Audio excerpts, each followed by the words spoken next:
पानी का सुविधा तो बहुत बड़ा पंचायत जी, जितने भी लोग हैं बंदर वो इनके ऊपर बहुत दादा ने वो टाइम में नारियल फोड़े थे, वो टाइम में मैं भी उनके साथ में घूमता था। वो आज तक टांकी बांध के भी उसमें पानी डाला नहीं गया। न्याय मिलने के लिए, सबको नागरिक तो हक मिलने के लिए सेवा के लिए खड़े हैं।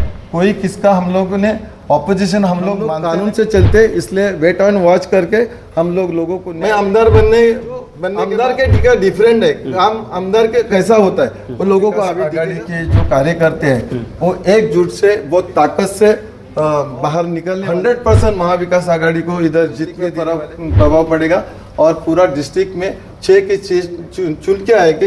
इतना खातिर लायक मेरे को अभी दिख रहा है। इंतजार की घड़ी आप खत्म हो चुकी है। वसई से उम्मीदवार कांग्रेस से यानी महाविकास आघाड़ी से विजय पाटिल आ चुके हैं। आप देखना ये होगा कि वो किस प्रकार से मैदान पर उतरेंगे, लेकिन आइए उनसे सीधे बातचीत करते हैं और किस प्रकार से वो दमखम भरेंगे इस पूरे वसई के विधानसभा क्षेत्र में और इसका असर आसपास की विधानसभाओं में कैसा पड़ेगा। सबसे पहले आपको नमस्कार। नमस्कार। क्या कहेंगे जिस तरीके से बड़े इंतजार के बाद आप घोषित हो चुके हैं, कांग्रेस से आपको उम्मीदवार बनाया गया है, किन उम्मीदों के साथ में उतरेंगे और क्या कुछ कहेंगे उस पर? नमस्कार, मैं विजय पाटिल, महाराष्ट्र प्रदेश कांग्रेस सरचिटनीस और जो महाविकास आघाड़ी हमारी है, महाविकास आघाड़ी के प्रमुख नेता हैं महाराष्ट्र के माननीय पटोले साहब और राष्ट्रवादी के मुख्य जो अध्यक्ष है वो माननीय शरद पवार साहब और जो उभागा गट के शिवसेना के नेता हैं माननीय ठाकरे साहब, उद्धव जी ठाकरे साहब। और ये जो आघाड़ी है वो आघाड़ी ने बहुत निरीक्षण किया कि वसई में और पालघर में क्या किधर होना चाहिए और हम लोग ने जो जितना परिश्रम किया समाज कार्य से और राजकारण के हिसाब से, वो हिसाब से हम लोग ने पोस्ट पावती देके कांग्रेस का सदस्य करके एक उम्मीदवार करके हम लोग को सम्मान करके जो उम्मीदवारी बहाल की है, इसलिए मैं उसका सभी का आभार मानता है। और वसई का जो बात है, अपने को मालूम है कि वसई में आज जो नागरिक सुविधा होना चाहिए वो नागरिक सुविधा बहुत कम है। इधर ट्रैवलिंग का प्रॉब्लम है, इधर हॉस्पिटल के प्रॉब्लम है, इधर जो एजुकेशन मिलना चाहिए वो हिसाब से कम है जितने नागरिक हुए हैं। और दूसरी बात के पानी का सुविधा तो बहुत बड़ा प्रॉब्लम है।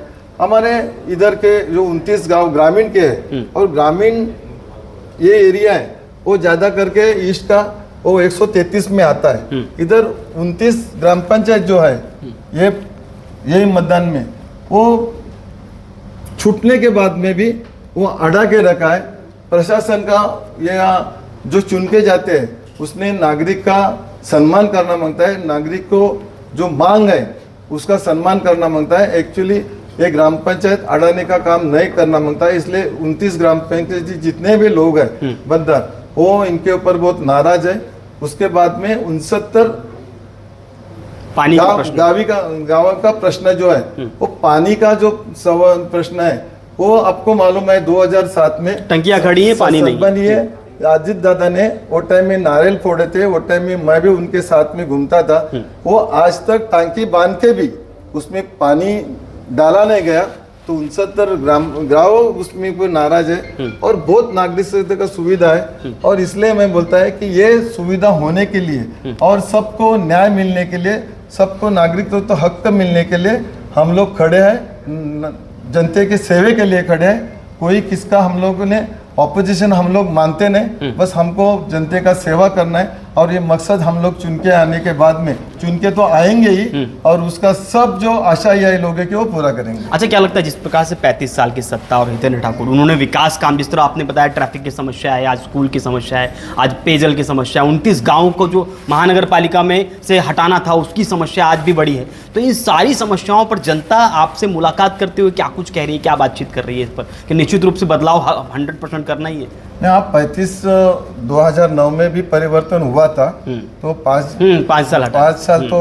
बाजू रहने के, मगर ये 29 गाँव का जो सवाल है वो 29 ग्राम पंचायत है, वो पैसा ग्राम पंचायत, उसमें 13 ग्राम पंचायत पैसा है। और पैसा ग्राम पंचायत जो है वो एक्चुअली पैसा जो इसका जो नियम है वो नियम के हिसाब से कोई भी स्टेट गवर्नमेंट पैसा ग्राम पंचायत का बदल करने का अधिकार नहीं है।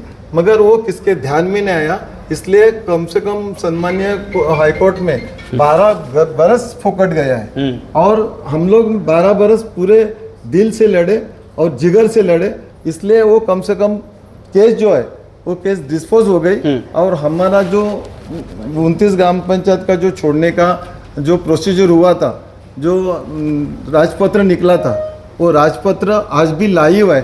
फिर भी ये कलेक्टर है, ये सीओ है, ये आयुक्त है और जितने भी अधिकारी है वो उनका सम्मान करते नहीं और उसने आड़ा के रखा है।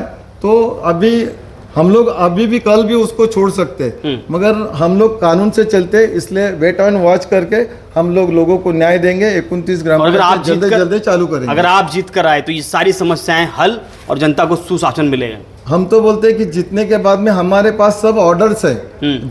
जितने से पहला ये जो मतदान अभी होने से पहला ही हम लोग गांव को आज़ाद करने वाले हैं। चलिए बहुत बढ़िया। लेकिन जिस तरह क्या लगता है लड़ाई किस में है, आप में और हितेंद्र ठाकुर, या आप में और उस अव्यवस्था में जो लगातार चलती रही है उसके खिलाफ? नहीं, मैं लड़ाई मानता नहीं। हम लोग को सेवा करने का है और जो भी वसई का जो प्रॉब्लम है वो प्रॉब्लम दूर करने का है। तो हम लोग मिनिमम हमारे बाप दादा से हम लोग सेवा में काम करते हैं। मेरे पिताजी भी 1942 में जिला परिषद में, मतलब उन्हें लोकल बोर्ड था, लोकल में चुन के गए थे।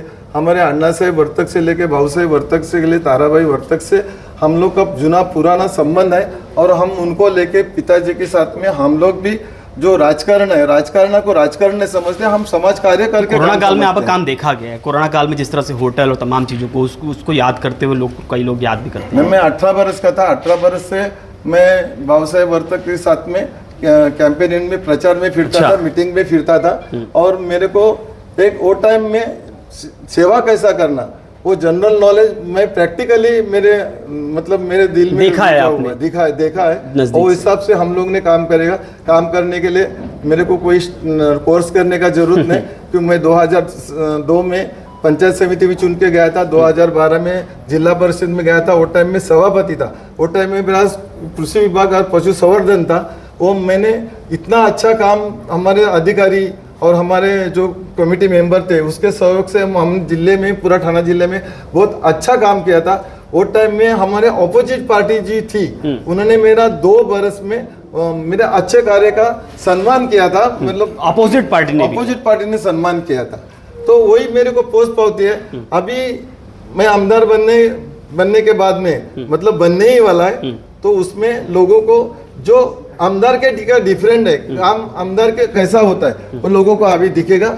इतना मैं खातिर लायक बोल देता। क्या लगता है कि जिस तरह से टिकट मिलने के बाद कभी कभार सामना करना पड़ता है उन नाराज लोगों को मनाने में, ये सब चीज़ों में जाएगा या महाविकास आघाड़ी एकजुटता के साथ उतरेगी? मैंने महाविकास आघाड़ी के तो शुरू में तो रहते हैं, थोड़ा बहुत तो रहते हैं, मगर महाविकास आघाड़ी के जो कार्यकर्ते हैं वो एकजुट से, बहुत ताकत से बाहर निकलने वाले हैं और 100% महाविकास आघाड़ी को इधर जीत के देने वाले। हमारी बोईसर की सीट होगी, नाला सोपार की होगी, उसमें भी हम लोग जो जिसका प्रभाव पड़ेगा होएगा उसको बहुत प्रभाव पड़ेगा। पूरा डिस्ट्रिक्ट में प्रभाव पड़ेगा और पूरा डिस्ट्रिक्ट में 6 की चीज चुन के आएगी। इतना खातिर लायक मेरे को अभी दिख रहा है। चलिए धन्यवाद। ये थे विजय पाटिल। इनका साफ तौर पे कहना है कि जिस प्रकार का माहौल है उसमें महाविकास आघाड़ी के उम्मीदवार जीत कर आएंगे और पालघर जिले में 6 की सीट, खासकर वसई में इन्होंने कहा कि ठीक से हमारी जीत होगी और आमदार बनकर वो सामने आएंगे।